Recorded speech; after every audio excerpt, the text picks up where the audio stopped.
저는 대학교 졸업하면서 일본 오사카를 갔는데요. 오늘 일본에 대해서 이렇게 나눌 때 어떤 나라에 대해서 어떤 사역에 대해서 나눈다는 것이 참 쉽지 않구나라는 걸 전 먼저 생각을 했습니다. 어떤 면에서 그런 생각이 들었냐면 일본에는 종교의 통계가 2개가 있습니다. 혹시 여러분들께서 아시는지 모르겠지만 지금 인구가 1억 2,600만이라고 하는데요. 인구의 종교 통계를 내면 인구의 2배가 나오는 통계가 하나가 나오고요. 또 하나는요. 어떤 통계는 뭐냐면 인구의 70% 가까이가 무종교다. 그래서 전 세계에서 무종교의 그 5손가락에 꼽히는 나라 중에 하나가 일본이다라는 얘기가 또 나옵니다. 그렇기 때문에 어느 방향으로 일본이라를 보느냐에 따라서 그리고 어느 방향에 따라서 이것들을 접근해 가느냐에 따라서 굉장히 많은 다양한 이야기들이 있을 것 같습니다. 그리고 아마 여기서 사업이나 아니면 어떤 학업이나 여러 가지 일들로 일본을 경험해 보신 분들은 또 다른 여러 가지 생각들이 있을 거라고 생각을 하는데요. 그런 면에서 저는 제가 처음 갔을 때는 1996년이었었습니다. 그때는 한국에서 왔냐고 그러면 한국에서 왔냐고 이런 정도였었는데 제 기억에 2002년에 한일 월드컵이 그때 있었거든요. 그때 이후로 일본하고 한국이 굉장히 많이 바뀌었습니다. 그리고 또 2003년에 그 김대중 대통령 때 그 일본 문화 개방하는 것 통해 가지고도 그랬고 혹시 그 겨울 연가라고 드라마를 혹시 아시는지 모르겠습니다. 일본에서는 그게 난리가 났었는데요. 그래서 지금은 굉장히 많이 시간이 지나서 우리나라 한국이라는 걸 얘기를 할 때 정치가들이 말하거나 어떤 외교에서 말하는 한국이 아니고요. K-팝에서 봤었던 한국, 드라마에서 봤었던 한국, 그리고 실제적으로 여행을 많이 와보면서 만난 한국을 알기 때문에 지금 많이 달라지고 있는 것 같습니다. 그래서 지금 보면 예를 들면 그 위안부라든가 독도 문제 같은 것도 사실 굉장히 민감한 문제여서 이런 공적인 자리에서 꺼내기 쉽지 않지만 참 신기한 건 어떤 게 있냐면요. 그런 전문가 중에 일부는요 한국 분들하고 같이 연구를 하시는 분들도 계십니다. 그리고 동경에도 그 위안부 기념관이 그 박물관이 있는데 거기 관장은 일본 분들이십니다. 그럴 만큼 한국에 대해서 굉장히 많은 특별한 애정을 가지고 마음을 가지고 하시는 분들이 많이 계시는 게 지금의 일본이라고 생각을 합니다. 그리고 제가 오늘 들어보니까 남성교회분들이 53세부터 계시다고 제가 들었어요. 그 맞으시죠?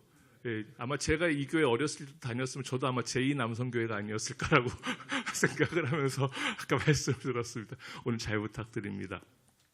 혹시 이 드라마 보신 적 계신지 모르겠습니다. 이사랑 통역되나요? 혹시 보신 분 계시는지요? 안 보시나요?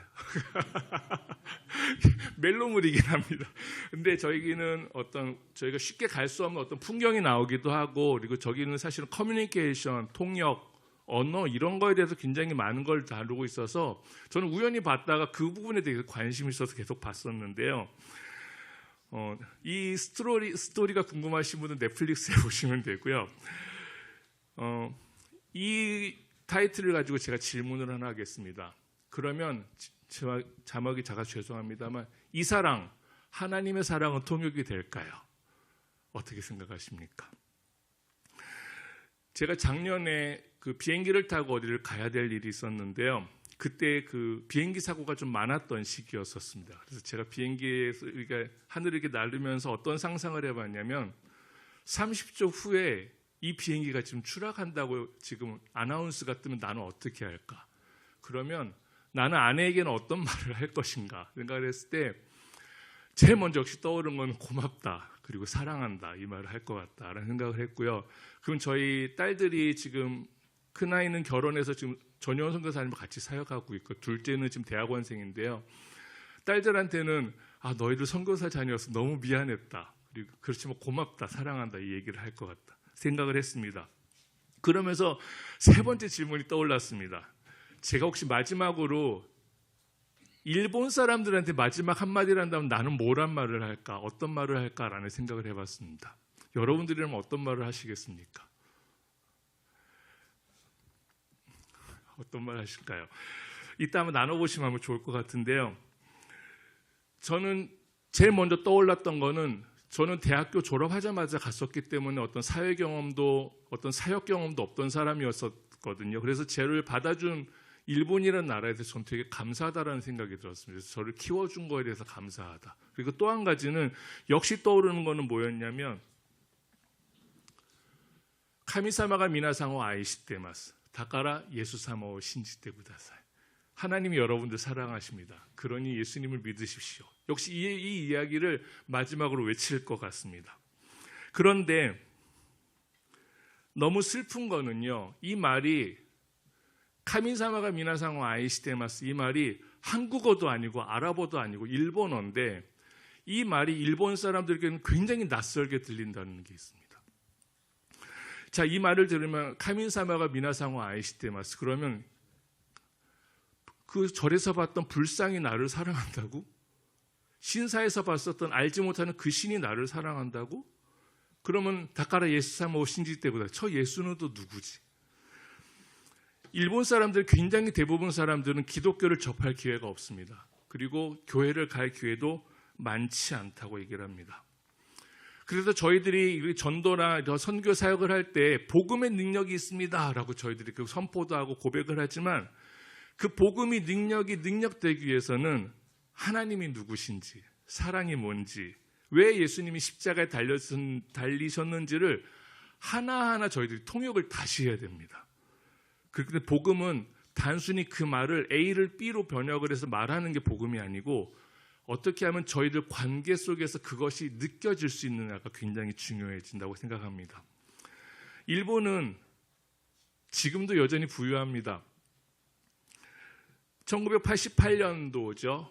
그때 그 88년도 9월에 월스트리트 저널에서 세계 기업 50대 기업을 발표한 적이 있었습니다. 50대 기업 중에서 33기업이 일본 기업이었습니다.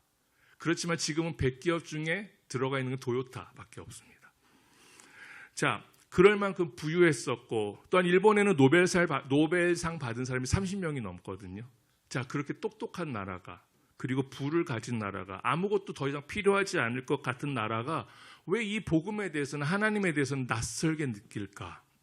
그리고 기독교를 받아들인 거는 벌써 500년이 넘었는데 왜 이것들을 아직도 모를까라는 것들은 여전히 저희들에게 큰 기도 제목이고 궁금증이라고 생각을 합니다. 그래서 오늘은 일본의 기독교 역사를 좀 나눠드릴까 합니다. 안지로라는 사람이 있었습니다. 저 사람은 해적이었다는 말도 있고 사무라이였다라는 얘기도 있고요. 무역을 했다라는 말도 있는데 어쨌든 저 사람이 포르투갈의 상선을 타고 말레이시아로 도망을 가게 됩니다. 거기에 누가 있었냐면 프란시스코 자베일이라고요. 스페인에서 온 선교사가 거기 있었습니다. 그런데 이 둘이 만남을 갖게 되면서 그 자비엘이 그러니까 안지로가 자기가 어떤 큰 잘못을 한 것에 대해서 이렇게 큰 아픔을 갖고 있어서 그거를 얘기를 하고 회개를 하게 됩니다. 근데 그러면서 이제 프란시스코 자베엘이 이제 세례도 주고 이제 그리스도인이 되면서 근데 무엇보다 이 프란시스코 자베엘은 또 어떤 상태였었냐면 이미 와갖고 선교 사역을 3년이나 하고 있었는데 아무 열매도 없고 또 인도로 선교를 왔는데 그 이슬람의 힘도 너무 세고 그렇기 때문에 너무 낙담을 해서 나는 선교사로 자격이 없나 보다. 돌아가야 되겠다라고 하고 있을 때 이 안지로를 만났던 것입니다. 그래가지고 일본이라는 나라가 거기 있구나라는 그걸 알게 돼서는 안지로와 같이 일본을 들어오게 됩니다. 그때 들어온 것이 1549년 8월 15일입니다. 규슈로 들어오는데요. 8월 15일 그러면 여러분들은 어떤 거 떠오르십니까? 예, 맞습니다. 광복절입니다. 일본에 있어서는 공식적으로는 종전 기념일이라고 말을 쓰고요. 굉장히 많은 분들은 아니라고 이거는 패전 기념일이다라고 말들을 하시기도 하는데요. 8월 15일은 숫자만으로 보면 저희들이 굉장히 특별한 날인 것은 일본에게 있어서는 전쟁의 그 마지막 날이기도 하지만 또 하나는 하나님께서 선교사를 처음으로 보낸 날이기도 합니다. 8월 15일이. 선교사가 들어가서 이제 복음을 전하기 시작을 하는데요. 프란시스코 자베르는 처음에 절에 머물렀습니다. 왜 절에 머물렀냐면 그때 절은 어떤 여행객들이 머물 수 있는 그런 장소도 제공을 했었기 때문인데 이 프란시스코 자베르이 어떻게 하면 일본 사람들에게 더 다가갈 수 있을까? 그래서 그 디오스라는 말이 아니고 이 사람들이 알 수 있는 그 하나님이라는 말을 찾고 싶어서 물었죠. 안지로에게도 물었을 거고 자기가 머물러 있던 절의 승려에게도 물었을 텐데 대일이라는 말을 알게 됐습니다. 다이니치라는 말인데요. 그래서 전도를 어떻게 하냐면 다이니치오 신진하사요. 다이니치오 신진. 이 다이니치는 불교 용어인데 불교의 신인데 이렇게 하면서 전도를 했죠. 자, 여기서 재밌는 일이 발생해 버립니다. 안지로가 프란시스코 자비에를 어느 나라에서 왔다고 소개를 했을까요? 인도에서 왔다고 소개를 하고 있고요. 그 다음에 이분들이 지금 머물고 있는 곳이 어디냐면 절이거든요. 그 다음에 뭐를 믿으라고 했냐면 다이니치오 신진하사요. 그러니까 이 당시 사람들이 인도에서 오신 그 탁월한 승려님이신가 보다, 불교인가 보다 하고 말을 들었는데 이야기를 들으면 들을수록 이거 우리가 알던 이야기가 아닌데 라고 이제 알게 됐죠. 그 다음에 승려들 사이에서도 논쟁이 일어났습니다. 저 애매하게 깎은 저 머리는 또 뭐냐 그래가지고 예수에는 저렇게 머리, 그러니까 저건 또 뭐냐 그래가지고 이제 보니까 기독교다 그래가지고 이제 거기서 쫓겨나기도 하고 또 어떤 사람들에게는 받아들이기도 하면서 계속해서 큐슈 남부에서부터 계속 전도를 하면서 올라오게 됩니다. 그래서 놀라운 것은 이분들이 어떻게든 그 성경의 하나님을 이 사람들이 어떻게 알아들을까, 이것이 굉장히 큰 고민이었었습니다. 어떻게 번역을 하면 될까, 하나님의 사랑을. 그래서 그때 아이라는 말이 있는데요. 우리나라 아이돌들이 일본에 가서 공연하면서 제일 많이 쓰는 말이 아이시테루 이런 말들을 쓰거든요. 사랑하고 있어 이런 뜻인데, 이 아이라는 말이 지금 굉장히 보편적으로 그냥 사랑, 카미와 아이나리, 하나님은 사랑이시다 이렇게 쓸 수 있는데, 그 당시에는 그 평범한 사랑뿐이 아니고 어떤 성적인 사랑, 남녀 간의 사랑, 굉장히 폭넓은 그런 사랑이 있기 때문에 이 말은 아닌 것 같은데 그래가지고 선교사들이 고민을 하다가 이 사랑을 어떻게 표현할까 하다가 다이세츠라는 말을 쓰게 됩니다. 이건 뭐냐면 귀중하다, 소중하다. 아나타와 다이세츠나 손자이 데스. 그럼 당신은 귀중한 존재입니다. 이런 뜻이거든요. 그래서 하나님의 사랑을 다이세츠라는 말로 쓰게 됩니다. 그러면서 하나님이 너희를 사랑하셔라는 그 표현을 하나님 너희를 귀중하게 생각하셔, 너희를 소중하게 생각하셔 이렇게 표현을 했었죠.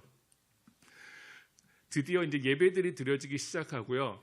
1549년에 복음이 처음 들어갔는데 1552년도 3년이 지나서 야마구치현에서 첫 크리스마스 예배가 드려졌다는 기록이 있습니다. 그래서 야마구치현은요, 사실은 거기도 대부분 사람들이 크리스찬들은 아니신데요. 12월만 되면요 크리스마스 이벤트를 성대하게 합니다. 그래서 교회들도 장식을 물론 할 뿐이 아니라 거리에도 하고 절들도 일루미네이션을 하면서 크리스마스 그런 콘서트들을 막 하고 합니다.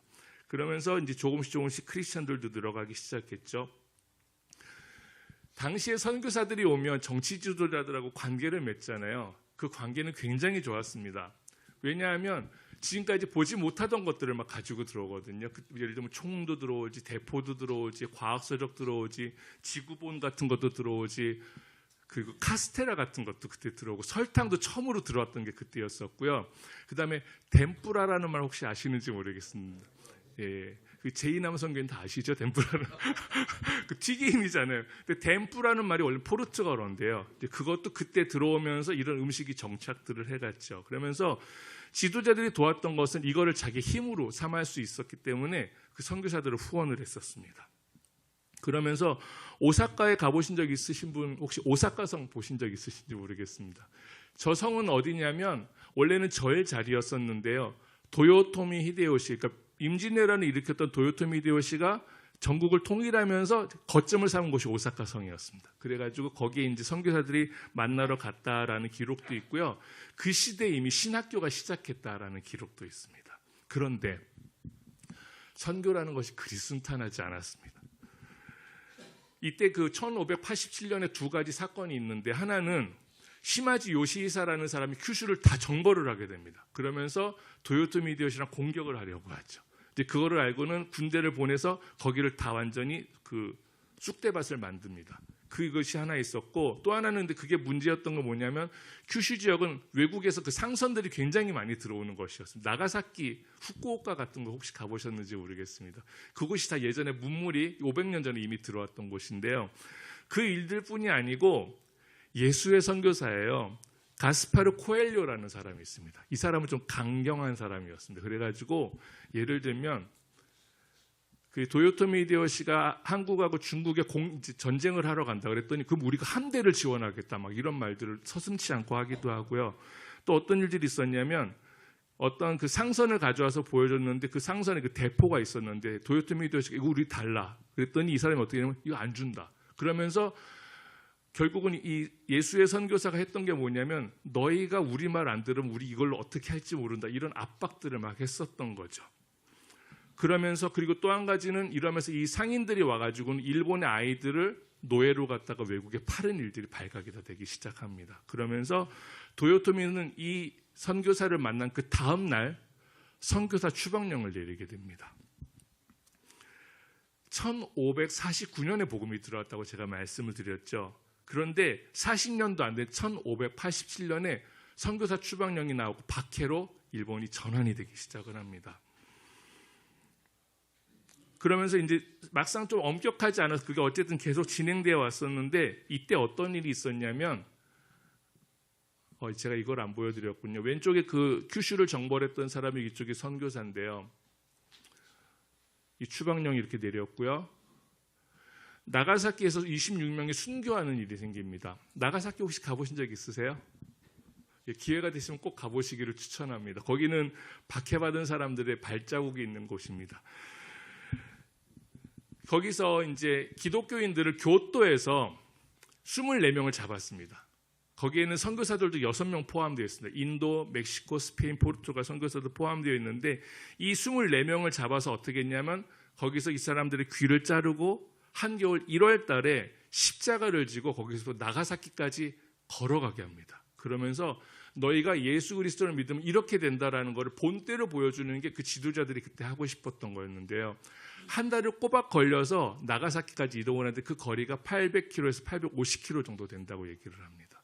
그런데 그 24명 중에는 이 일을 돕기 위해서 2명이 지원해서 이 사람들 밥도 먹이고 이런 것들을 하다가 다 합쳐서 26명이 되는데요.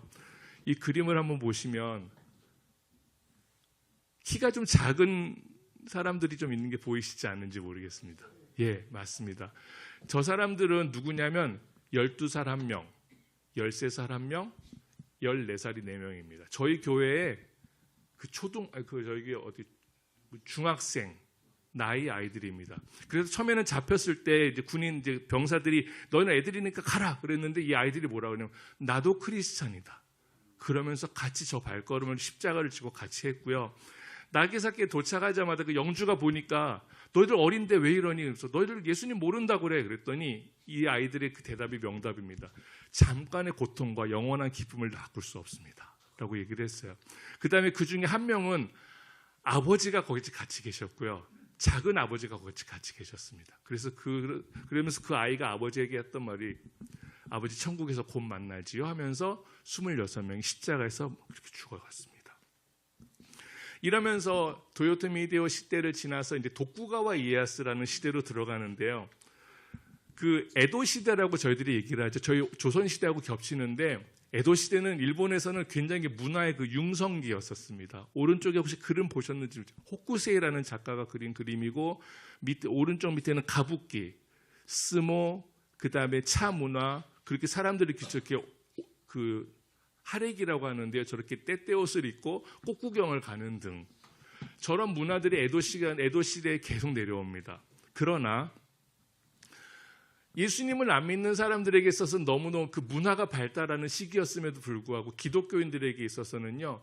계속적으로 그 박해가 이어지고 있습니다. 제가 저거 타이핑을 잘못했는데 1587년이 아니고 1614년인데요. 기독교 박해령이 이번에는 어떻게 되냐면 마을의 입구에 현판에 붙습니다. 그래서 어떻게 선교사들은 모두 20일 이내로 나가라. 더 이상 전도하지 마라. 그리고 이 안에 있는 교회들은 다 철거해라. 그리고 무역도 다 제한해서 포르투갈, 스페인, 영국 들어오지 못한다. 네덜란드만 전도를 안 한다는 목적에 허락을 했었습니다. 그 다음에 크리스찬들은 다 배교해라. 이거가 금교령이었습니다. 이제 그러면서 기독교 박해가 돼야 되니까 이것들을 어떻게 관리를 하냐면 모든 사람을 절에 등록시킵니다. 그래서 태어나면 절에 가서 등록하고 그 사람 여행을 갈 때도 허락을 받아야 하고 사람이 죽어도 또 등록을 합니다. 저희들은 태어날 때 어디 가서 등록을 하죠? 예, 동사무소 갔죠. 그러니까 저희들의 호적 제도가 사실은 어디서부터 시작한 거냐면 올라가다 보면 저 시대까지 올라가는 겁니다. 그래서 모든 거를 그 나라에서 그 정부가 그걸 다 파악을 하고 있는 것이었죠. 그 다음에 더 심각한 거는 5인조 연좌제인데요. 이거는 사실 그 도요토미 히데요시 때도 시작을 했었는데 이거 뭐냐면 예전에는 5명씩 10명씩 묶었었는데 이때부터는 어떻게 하냐면 5가구씩 묶었습니다. 여기 5가구 그러면 그때는 자녀들이 많았으면 한 가구에 뭐 한 대여섯 많으면 한 10가구, 10명도 있었을 테고 그걸 5가구로 묶으면 20몇 명, 많으면 30몇 명 이랬겠죠. 그 5가구가 뭐라 하냐면 아이부터 어른까지 서로 감시를 합니다. 우리 중에 누가 크리스찬이 되지 않았을까? 계속 감시를 합니다. 그러면서 예를 들면 A라는 사람이 A라는 아이의 아빠가 크리스찬이 된 걸 알았습니다. 그럼 그분은 어떻게 될까요? 맞습니다. 처형당했습니다. 문제는 A라는 그룹이 있는데 여기에 B라는 그룹, C라는 그룹이 또 있겠죠.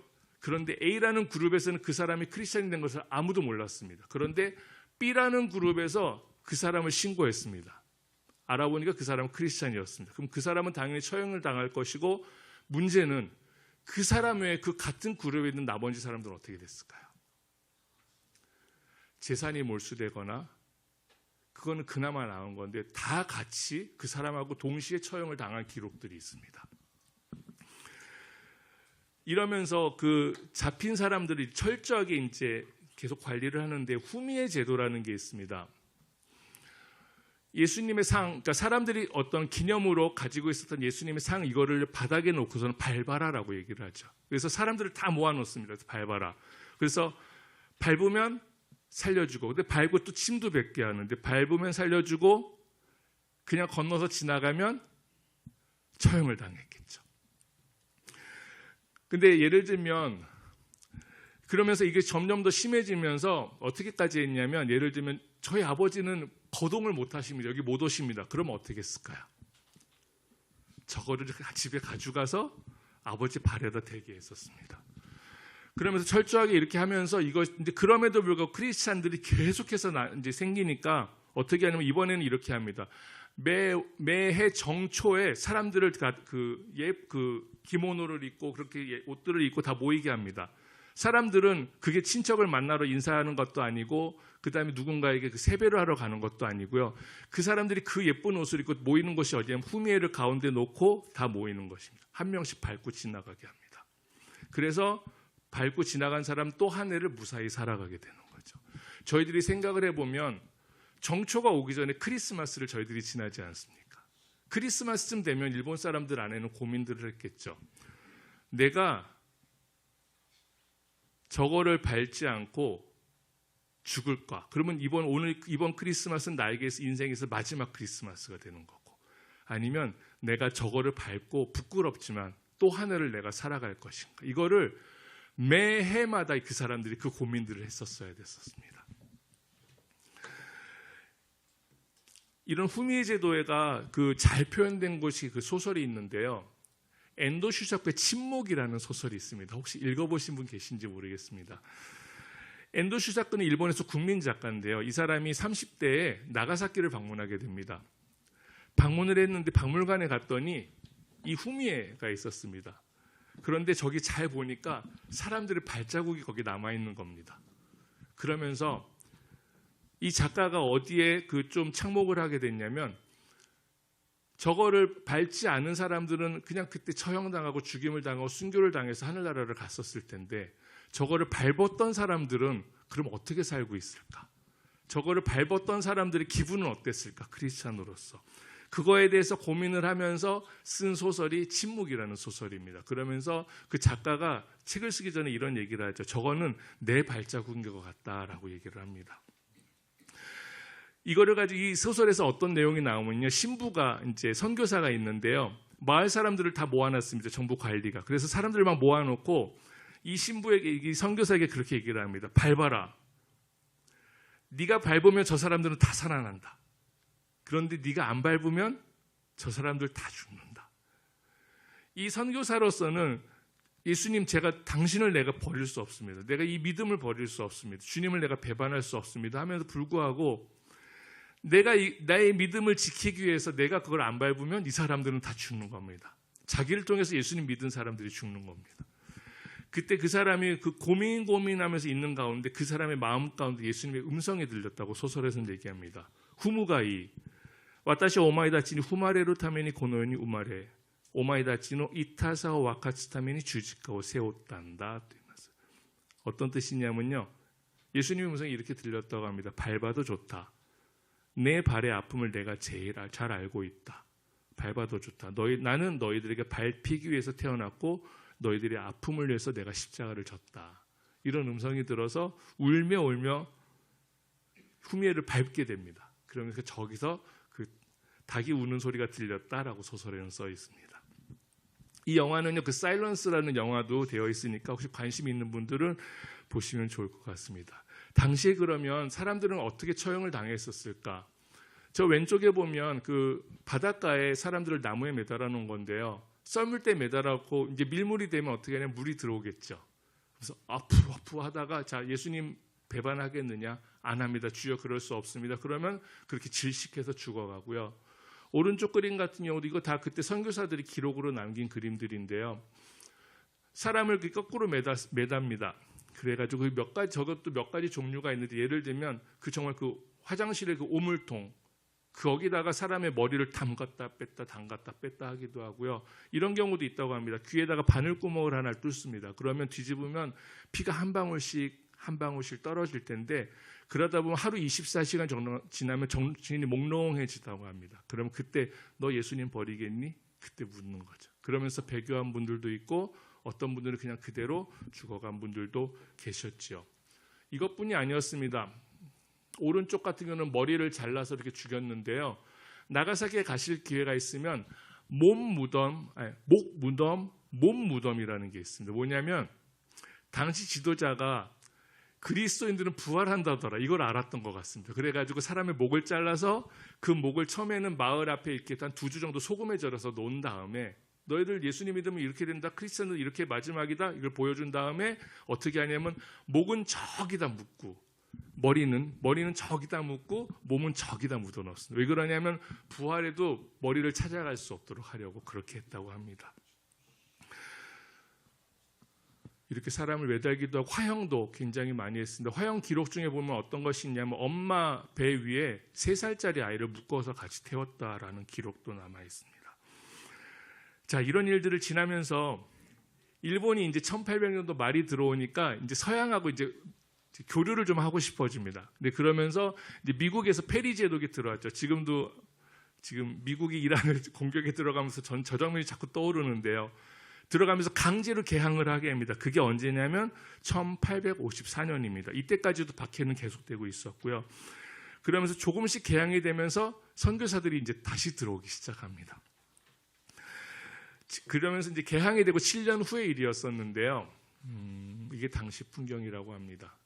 7년 후에 저기는 오우라 교회라는 곳이 나가사키에 있습니다. 저기는 프랑스에서 온 선교사가 이제 다시 세워서 이제 하고 있는 교회였는데 저 교회 이제 이 세워진 교회들은 일본 사람들은 갈 수 없습니다. 기본적으로 외국인들만을 위한 교회인데 어느 날 일본인 한 10몇 명이 어슬렁어슬렁 들어오는 겁니다. 그래서 보면서 돌아와서 그 사람들이 뭐라고 그러냐면 여기 저 교회를 좀 봐도 되겠습니까? 라고 얘기를 했어요. 왜 보시지요? 그러면서 봤는데 그 어슬렁거리던 사람 중에 몇 사람들이 그 선교사에게 다가와서 뭐라고 그러냐면 선교사 목에 십자가 걸려 있으니까 아나타노 문에 와타시노 문에 또 오나지라는 말합니다. 뭐냐면 그 십자가를 가리켜 네 가슴에 있는 그거 우리 가슴에 있는 거랑 똑같은 거라고 얘기를 합니다. 이게 사실은 굉장히 놀라운 거였는데 왜 그러냐면 1644년에 마지막 선교사가 화형을 당해서 죽었다라는 기록이 있기 때문에 그 이후로 200여 년 동안은 목회자라고 할 사람들은 아무도 남아있지 않은 땅이었었습니다. 그럼에도 불구하고 크리스찬이 있다라는 것들이 놀라워서 신도 발견이라고 이게 공식 용어로 생겼습니다. 그래서 이 사람들이 살고 있는 마을을 찾아갔습니다. 신부가 갔더니 2만 명이 거기 있는 겁니다. 그러면서 그 사람들은 그때 처음에 그 사람들이 배웠던 거는 예배는 라틴어로 배웠었기 때문에 주기도문도 사도신경도 예배 순서도 다 라틴어로 하고 있는데 본인들도 무슨 말인지 모르겠고 어릴 때부터 배웠던 그 예배를 어쨌든 계속 지키고 있었던 겁니다. 그러면서 복음에 대해서 나누고 예수님의 십자가에 대해서 나누고 하나님의 사랑에 대해서 나누니까 이 사람들이 아무 지도자가 없었음에도 불구하고 이 사람들이 복음을 알고 있다는 걸 알게 됐습니다. 그러면서 그 사람들이 우리에게 성경을 가르쳐 주십시오 하면서 신부가 가서 이제 계속 교류를 하게 됐습니다. 문제는 에도 정부가 그걸 알아버렸습니다. 그래가지고 이건 어떤 거였냐면요. 그 사람들을 뭐라고 그러면 잠보 크리스찬이라는 말을 합니다. 샘푸쿠 키리스탄, 그 다음에 가꾸레 키리스탄이라는 말이 있고요. 저 불상은 뭐냐면 집에 불상이 있어서 앞에서 뭔가 기도를 합니다. 그런데 뒤집어 보면 십자가가 새겨 있습니다. 그러니까 결국은 누군가가 보면 불상에게 기도하는 것 같지만 사실은 하나님께 기도하는 것, 이런 식으로 해서 이 사람들이 믿음을 지켜왔었죠. 근데 문제는 저거였습니다. 그래서 결국은 에도 정부가 알게 돼서 그 당시 3,000명에서 4,000명이 또 화형을 당했다라는 기록이 남아 있습니다. 자, 이제 이렇게 되면서 이거를 이제 미국이 알고 영국이 알고 그다음에 이제 서양 나라들이 알면서 일본에 이제 압력을 하기 시작합니다. 너희를 그런 식으로 우리랑 교류 안 한다. 그랬더니 일본이 조금씩 풀어지면서 1873년에 드디어 금지령을 우리가 떼어내겠다라고 이제 공표를 합니다. 그러면서 마을 입구에 지금껏 250년 동안 붙어 있었던 거를 이제는 떼어냅니다. 그런데 여기도 너무 아이러니한 게 뭐냐면 떼어내고서 거기 작은 메모가 하나 붙습니다. 뭐라고 붙냐면 이 내용을 모두 숙지하고 있으니 떼어낸다라고 붙였습니다. 무슨 뜻인 것 같습니까?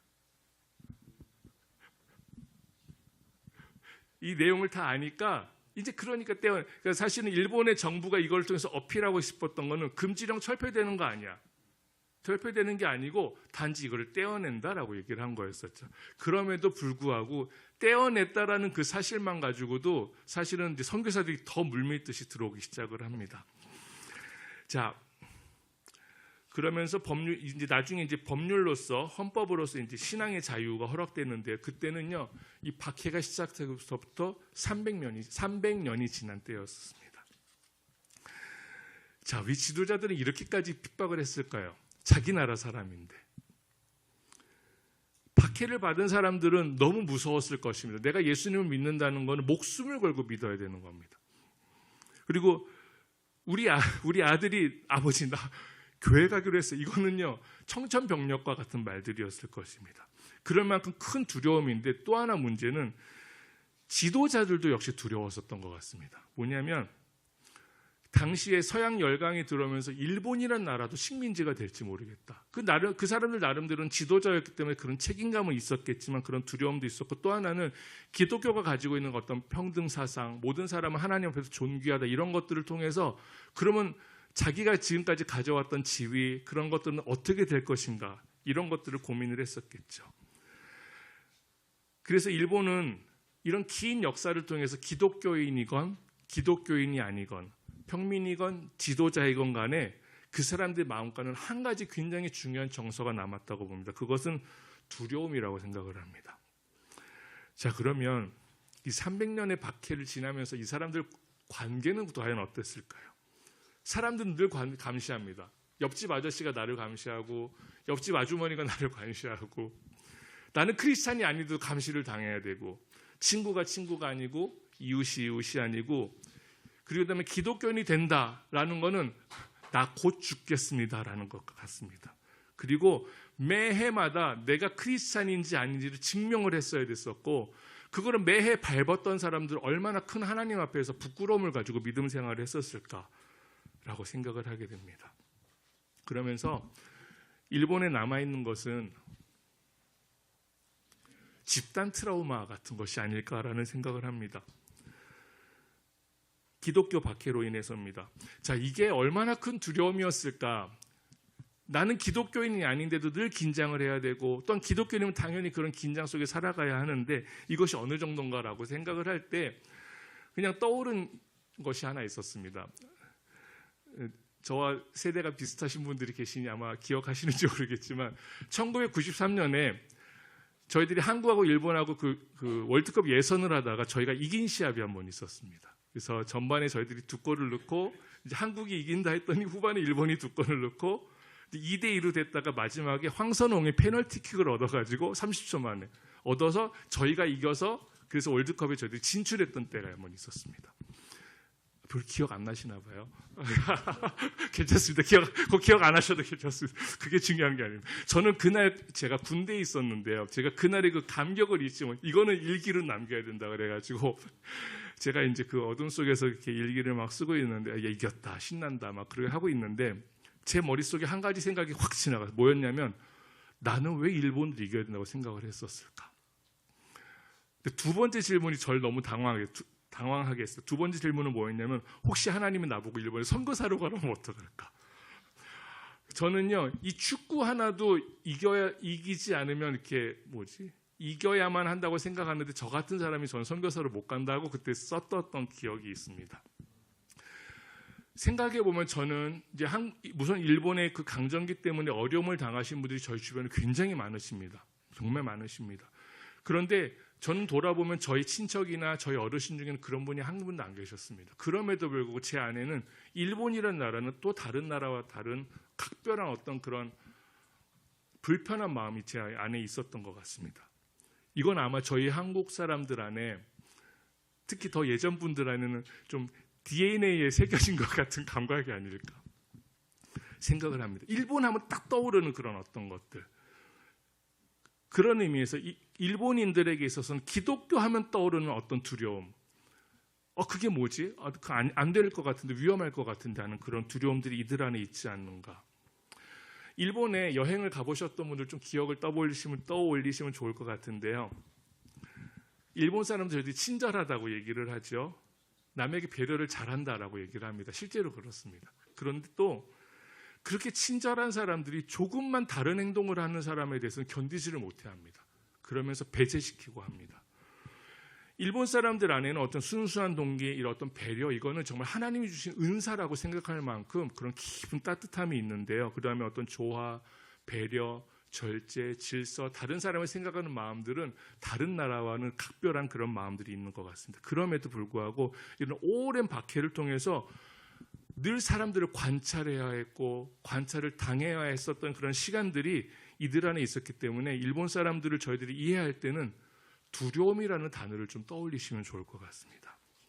그래서 저희들이 일본이라는 나라를 이제는 좀 더 예전보다는 사랑하게 되고 그들의 어떤 좋은 점들을 존중하게 되면서도 이분들이 가지고 있는 이분들이 떨쳐내지 못하는 그런 두려움에 대해서는 우리가 좀 함께 품을 수 있는 마음들이 필요할 거라고 생각을 하는데요. 그런 의미에서 제가 조금만 더 설명을 드릴게요. 자, 일본 사람들은 그러면 하나님에 대해서는 어떻게 생각할까? 하나님. 일본에 혹시 여행 가보신 분 중에 신사에 가면 저런 통 같은 거 있는 거 본 적 있는 분 계시는지 모르겠습니다. 저기 뭐가 들어있냐면 술이 들어있거든요. 그래서 축제를 하고서는 저거를 이렇게 깨트려서 와 하면서 다 같이 이렇게 마시고 하는 그런 술인데요. 사실은 저기 놓여진 게 다 이유가 있습니다. 뭐냐면 그 야스노로치라고 그래갖고 머리가 8개 달린 괴물이 이제 나타났어요. 어떤 마을에 일본 설화에 있는 내용인데 나타났는데 일본 여자아이들을 잡아먹는 겁니다. 그래가지고 사람들이 너무 무서워서 이거 어떡하지 하다가 그 쌀로 막 술을 빚어가지고 앞에다 놨더니 그 괴물이 그거를 먹고 기분이 좋아서 곤에서 떨어졌다. 그래가지고 사람들이 그 배를 잘라서 여자아이들을 구출했다라는 이야기가 있습니다.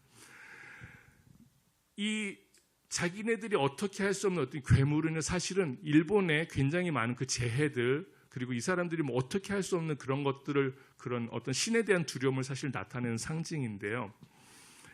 일본에는 또 이런 것도 있습니다. 8월이 되면 오봉이라는 시즌이 있습니다. 13, 14, 15인데요.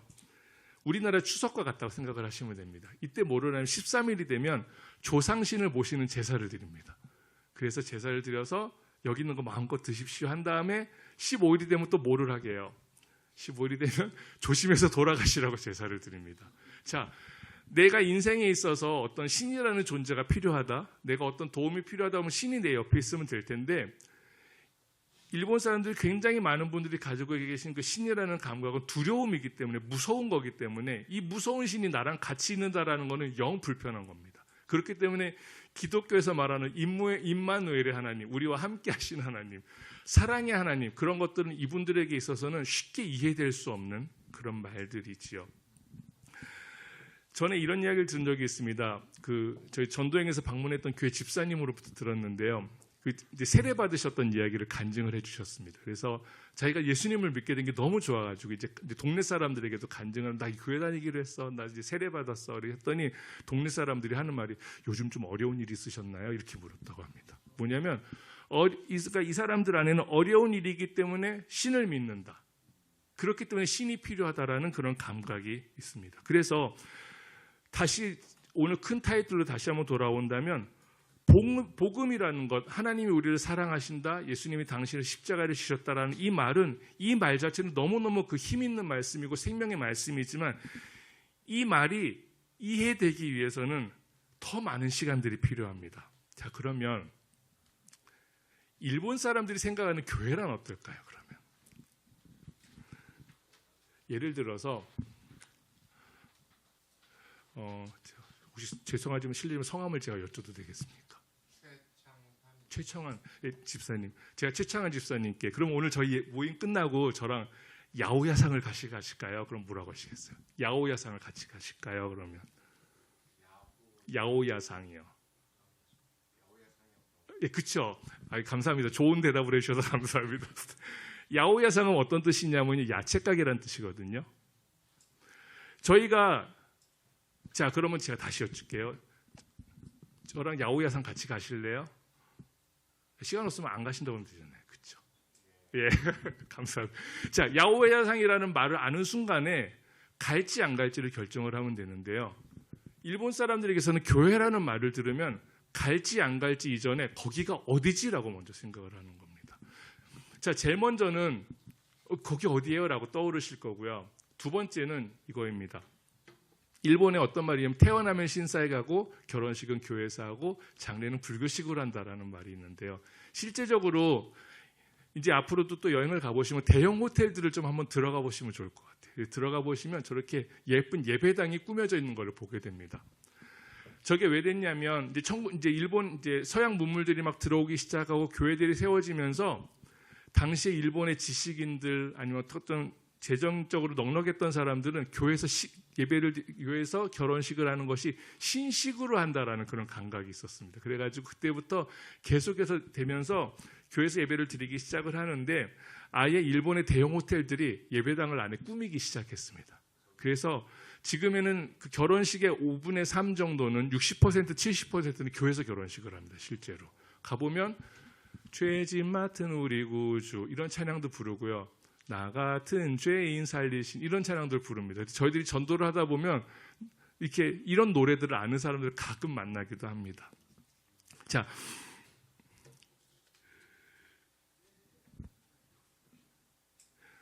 저희 결혼식을 저렇게 하는데 잠깐만요. 예.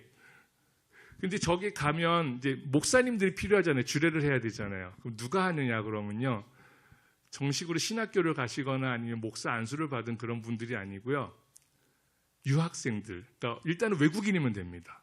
유학생들, 여행사 직원들, 그리고 그냥 어떤 여기 와서 살고 있는 어떤 외국인들, 영어 강사들 이런 분들이 주례를 섭니다. 그분들이 가운도 입으시고 설교도 하시고 축도도 다 합니다. 그런데 일본에 굉장히 많은 사람들은 그분들이 사실은 목사 안수를 받은 목사가 아니라는 것을 모르십니다. 그럼에도 불구하고 저 결혼식을 저렇게 하시죠. 그리고 또 한 가지는 교회 그러면 떠오르는 거는 어떤 신흥 종교들입니다. 여기 보시면 글자가 잘 안 보이시겠지만 저기 제일 왼쪽은 아마 통일교회 문선명인 것 같습니다. 그다음에 행복의 과학이라는 종교는요. 일본 인구의 10%에 가까운 1,000만 명이 넘습니다. 성도 수가. 그런데 저게 왜 일본의 교회라는 것과 관련이 있냐면 저런 사람들이 모이는 장소를 교회라는 말을 씁니다. 그렇기 때문에 일본에서 구글에서 혹시 여행을 오셨다 하면 한번 검색을 한자로 해보시면 기독교 교회가 아닌 장소들도 거기 뜹니다. 가보면 천리교 교회이기도 하고 저런 종교단체가 모이는 곳이기도 합니다. 자, 지금 일본의 박해들 제가 시간이 많이 정리를 하면 되겠죠. 이제 박해나 아니면 이렇게 어떤 문화적으로 사람들이 잘 알지 못하는 걸 좀 말씀을 드렸는데요. 일본은 기독교 역사가 그렇게 길면서도 왜 이렇게 어려울까라고 생각을 할 때 제가 표를 만들 조금 이게 잘못 만들긴 했는데 참고로만 봐주시면 좋을 것 같습니다. 복음이 들어와서 선교사 추방령이 내리기까지 38년밖에 걸리지 않았습니다. 그렇기 때문에 정말 한 세대, 두 세대, 세 세대가 교회가 잘 정착해가고 성장해가기까지 시간을 갖지 못했습니다. 그러면서 300년이라는 박해를 고스란히 내려오게 됐죠. 그 다음에 1873년에 종교의 자유가 허락되었는데 제가 한일병 가면 제가 용어를 잘못 썼습니다. 저 경술국치라고 써야 된다고 제가 좀 들었는데 맞습니까? 예, 죄송합니다. 근데 저게 왜 또 중요하냐면 종교의 자유가 허락되어졌는데 1914년에 일본이 세계대전에 참전을 하게 됩니다. 그러면서 교회를 어떻게 하냐면 교회를 모든 교단을 하나로 다 묶어버려서 일본 기독교 교단을 만드는데 그러면서 우리나라도 그 총독부가 들어왔죠. 일제강점기 때 총독부가 들어올 때 일본의 그 기독교 교단이 들어와서 같이 선교 활동을 했습니다. 그 사람들은 총독부의 힘을 얻었고요. 사람들을 감시하는 일도 했고 잘못된 사람들을 가져가 발각시키는 일들도 일본 교회가 그때 했었습니다. 아주 답답한 상황인데 왜 그때 그러해야 했었을까라고 생각을 할 때 오랜 박해 속에서 드디어 교회가 다시 예배가 드려지고 다시 크리스찬들이 모이기 시작했는데 어쨌든 이 사회에서 살아가기 위해서 일본 교회가 그렇게 타협을 그때 했었던 것 같습니다. 그래서 실제적으로 1964년에 일본 기독교 교단 지금 홈페이지에 보시면 한글로도 나오는데 전쟁에 참가했었던 것에 대해서 또 회개하는 그런 성명서를 싣기도 했습니다. 이제 그러면서 1945년 전쟁이 끝나고 이제는 일본도 그 공습으로 많이 쑥대밭이 됐다가 이제 다시 이제 경제 개발을 하는데 이 당시에 1950년대, 60년대 초기에 일본에 작은 부흥이 있었습니다. 그래서 지금은 어르신들 만나면 이때 교회 가셨던 분들이 많이 계십니다. 그러나 그것이 너무 안타까운 것은 작은 부흥으로 끝났습니다. 왜냐하면 일본이 70년대, 80년대 들어가면서 경제가 너무 발달을 하다 보니까 마음의 가난함을 잊어버렸습니다. 그래서 정말 하나님 앞에 나아갈 수 있는 그런 겸허한 마음을 가질 시간을 갖지 못했습니다. 그래서 일본이라는 나라는 역사가 기독교의 역사가 김에도 불구하고 이렇게 교회가 어려울 수밖에 없는 것 같습니다. 일본 교회 현황을 말씀드리고 이제 제가 말씀 정리하고 마치겠는데요.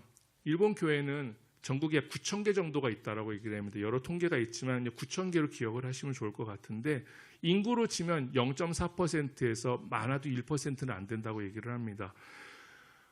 그리고 그 가운데 15%라고 하는데 1,000여 개 이상의 교회는 그 전임 사역자가 없습니다.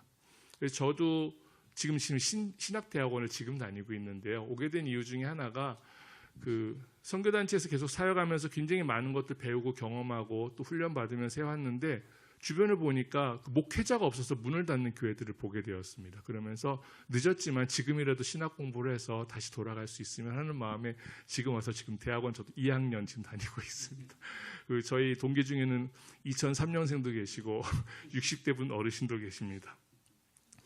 그래서 저런 교회에서 문을 닫고 그리고 또 그나마 좀 고무적인 것은 교파로 예전에는 많이 교단으로 많이 나눠져 있었는데 지금 어떤 지역 안에서 그 세 교회가 합쳐서 교회를 하나해서 예배를 섬기기도 하고 지역을 섬기기도 합니다. 그 다음에 많이 안타까운 것은 일본의 그 성도의 평균 연령은 60세, 그다음 목회자의 평균 연령은 70세입니다. 그래서 굉장히 많은 분들이 은퇴를 하신 후에도 계속 교회를 섬기십니다. 그러면서 그 목사님이 돌아가시면서 교회가 없어지는 경우들도 있고 합니다. 그래서 지금 계속 나오는 이야기는 2030년 문제라는 말이 계속 일본 안에 교회에서 나오는데요. 뭐냐면 2030년이 되면 지금의 성도의 3분의 1로 줄을 것이다.